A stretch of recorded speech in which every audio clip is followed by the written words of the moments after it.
Taurus, tignan po natin kung ano yung mensahe para sa'yo ngayong June 2024. So, pagpasensyahan nyo na po at nandiyan si Dimitri.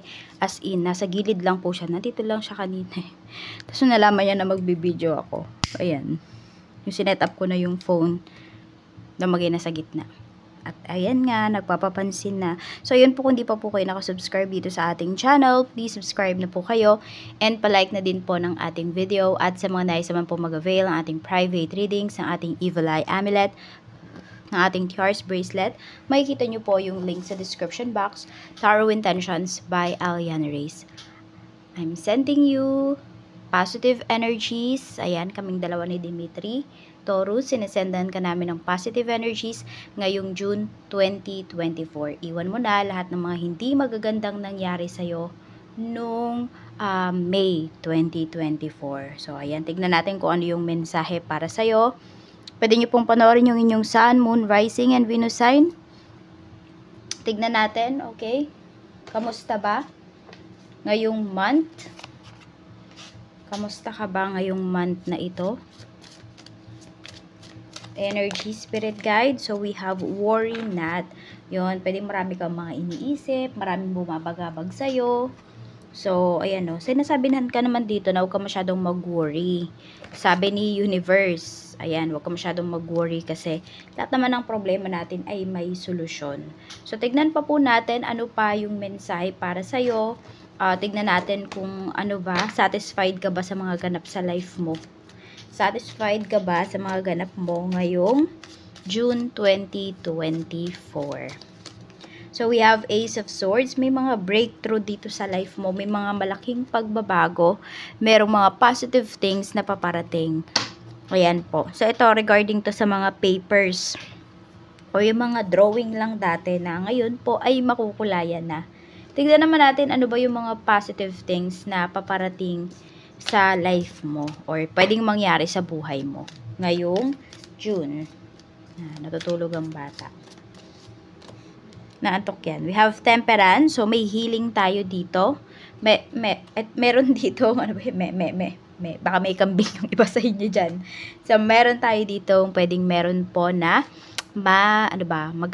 gagaling sa sakit or makaka-recover or okay na okay po yung inyong pangangatawan. Kasi we have worry not. Siguro yan yung pinangangambahan po ninyo. Ayun. Meron dito ang pinapangambahan ninyo. Baka bumagsak kayo sa medical. Pero pinapakita naman po dito na kayo po ay makakapasa. O wala kayo masyadong magiging problema in terms of your medical. Check natin pagdating naman sa mga positive things pa na paparating para sa'yo. Ten of Pentacles. May malaking pera na pwedeng dumating sa iyong life ngayon. So, alisin ko muna dito si Dimitri kasi manggugulo talaga yan. Yan, binabantayan niya kasi yung ibon na nakikita niya sa may bintana. Okay? Tignan po natin. Ano pa yung mga positibo na paparating para sa'yo? Mayroon tayo ditong 9 of Swords. Ayan. So, may peace of mind na paparating para sa'yo dito. Mahirap bilhin ng peace of mind at hindi siya nabibili. We have 10 of Pentacles. So, may stability po na paparating para sa'yo. Kung meron kayo ditong mga kailangang bayaran, ayan po, maglalabas ba kayo ng pera or may hinihintay kayong pera, pwede po na ito po ay makuha po ninyo. So, nag-worry nga talaga yung iba sa inyo dito. Pwedeng may depression ba kayo, may anxiety kayo. So, some of you need nyo ng professional help. Okay. So, ayun. Pwedeng, 'di ba, yung iba kasi dito pwedeng nagse-self-diagnose kayo, Taurus, na ganito yung ganito kasi nararamdaman nyo, ganito yung simptomas o ganito yung inyong sinasabi sa inyong sarili. So, ayun, kailangan ba kayo, iba sa inyo need yung ng professional help. So, ayan po, lapit kayo. Kasi pwedeng worse yung iniisip mo, pero hindi naman pala ganun ka-worse yung karamdaman mo o yung nararamdaman mo. Tingnan natin pagdating naman po sa mga negatibo na paparating. Ito ay reminder lang po sa inyo ni Universe na kayang-kaya ninyong baguhin kung ano man yung mga nangyayari sa life ninyo. At reminder lang din sa inyo dito na use your critical thinking. Na hindi po laging maganda ang nangyayari sa life natin. Maging realistic tayo. Yung iba kasi na nanonood dito sa tarot, nakikita ko, napapansin ko lang, gusto nyo laging puro positive yung mga readings. Eh di kasi ganun yun. Kaya nga may mga negative cards dito. Eh sana puro positive cards na lang yung nandito sa tarot readings, hindi ba? Kasi guidance po ito. At guidance lang ito. Kaya nyo pa rin baguhin kung ano yung nangyayari sa life nyo. Kaya nga 'di ba lagi kong sinasabi sa unahan ng video natin, be open-minded kasi hindi naman 'to lahat para sa iyo. Ayun lang, wala lang, nasabi ko lang. We have Ace of Pentacles, tingnan natin. We have the Star. And we have Two of Wands. Actually, yung iba po sa inyo, ayan, wala masyadong dito yung negative na mangyayari sa inyo. Nire-remind lang kayo ni Universe more on pagdating po sa inyong mga gastusin. Ayan, kung meron po kayong pupuntahan dito, make sure lang daw na may budget kayo. Okay, make sure na hindi kayo sagot nung kunwari. Sino ba yung kung may magyayaman sa inyo, yung alam mo yon, alam mo na hindi mo ipapasagot lahat sa kanya, na meron ka pa ring baon talaga na sariling pera. Tipong ganyan lang naman yung nakikita ko dito, pero yung worst naman, wala naman po. Tignan natin, para nagkabaliktad sila ng energy. Pero ito sa positive side to. Sa positive side to lumalabas, kahit na sabihin natin yung iba sa inyo may depression kayo, kasi parang ina-address ninyo or i-address ninyo kung ano yung nararamdaman nyo, ano yung mga naiisip po ninyo. Tingnan natin, pagdating naman po sa trabaho. Sa trabaho, we have Death card. So, meron dito, bago lang kayo sa work, or meron ba dito naghahanap ng trabaho. Tignan po natin ano yung mensahe. We have Foresight. Sabi dito, pay attention to things that are important to ensure wealth. Be farsighted and alert. Okay, so pwedeng meron dito, may mga banta pagdating sa iyong trabaho. So ano ba yung gagawin mo?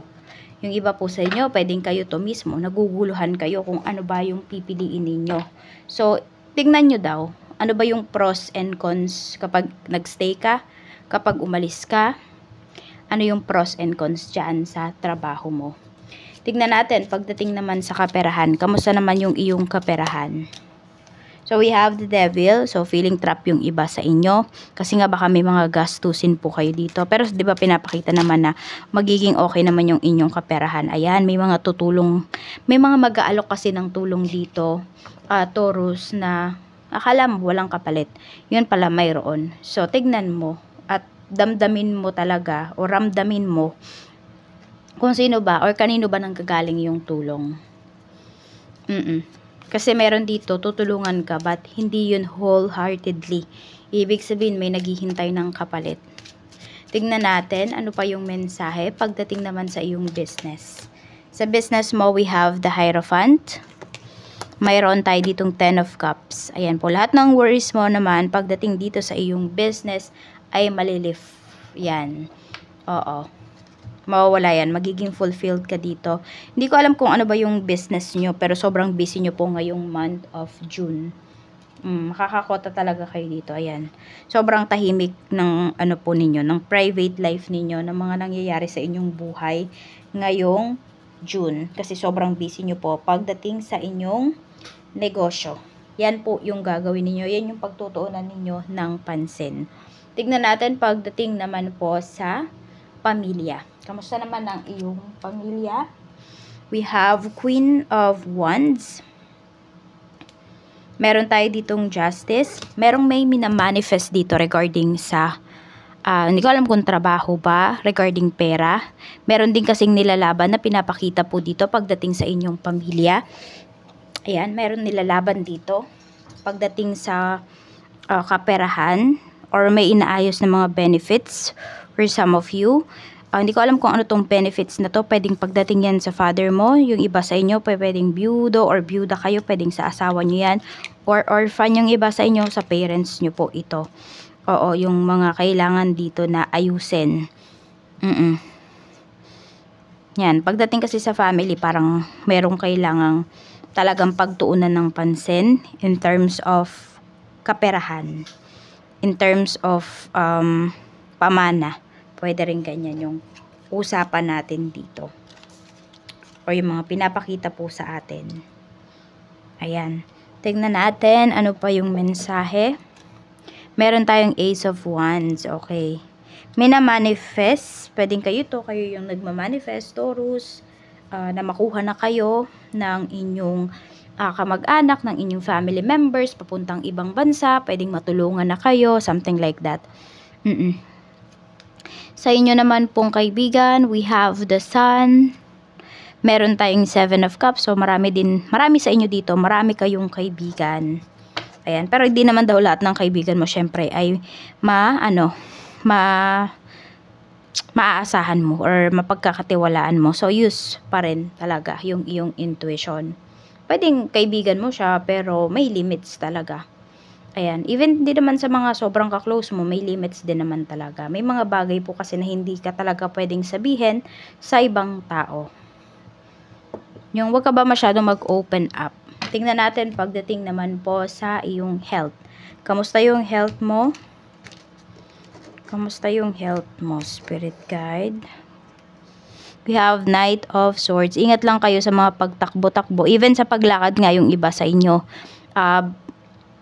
Mag-ingat kayo kasi pwedeng may madulas, ganyan, may madapa, yun. So, yun, mag-iingat po kayo. Para kasi nagmamadali kayo dito. You know, we have the Tower. More on paa yung nakikita ko dito. Basta pababa, bewang pababa yung nakikita ko dito na pwedeng maapektuhan sa inyo ngayong ano na to. Basta lahat ng organs na nandun sa bewang pababa. Yun. Kaya mag-iingat po kayo. More on sa paglakad at saka sa, ayun, UTI. Ayan yung nakikita ko dito. Okay. Sa love life mo naman, kamusta ba? Tignan natin ang mga single. Mayroon tayo ditong karmic relationship. So, pwede po na yung last partner ninyo, yung ex ninyo is your karmic. Okay? So, kung nag-end na yung relationship ninyo at maganda itong nag-end, I mean, meron bang maganda talagang pagtatapos. Sabihin natin na mutual na lang. Sige, yun na lang. Mutual yung inyong decision sa paghiwalay. Ibig sabihin, nabayaran nyo na po yung karmic debt po ninyo. So, you can move forward na talaga. Pero kung hindi naging maganda yan, may unfinished business pa kayo, pwede pa po yung bumalik. At pwedeng sa pagbalik niyan ay mas maganda na yung samahan nyo. Pero depende pa rin talaga. Sa mga in a relationship, we have coffee cup naman po. So, maganda rin yung pag-uusap ninyo dito ng person mo. Sa mga married, we have palm tree. So, yung iba pala sa inyo, Taurus, hindi kayo masyadong swerte pagdating sa pera ngayong buwan na to. Pero pwedeng ang blessed nyo po pagdating sa relationship. Mas feel nyo po yan. Tignan natin. Okay, Archangel message po sa'yo ni Archangel Michael. Ano yung Archangel message ni?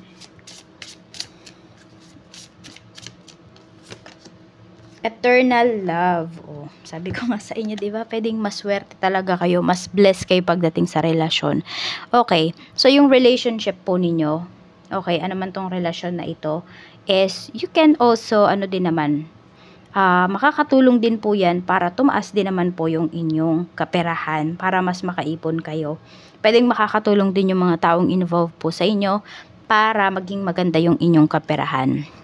My prayer, sabi dito, help me perceive all of the love that surrounds me so that I can feel safe receiving, expressing, and giving love. Ayan po. So, makakatulong din ito sa inyo. Yung pagiging, mapagmahal po ninyo. Wag lang daw kayo matatakot magbigay ng pag-ibig. Ayan lang po ang mensahe for June 2024. Maraming salamat, Taurus. Mag-iingat ka always and more blessings to come.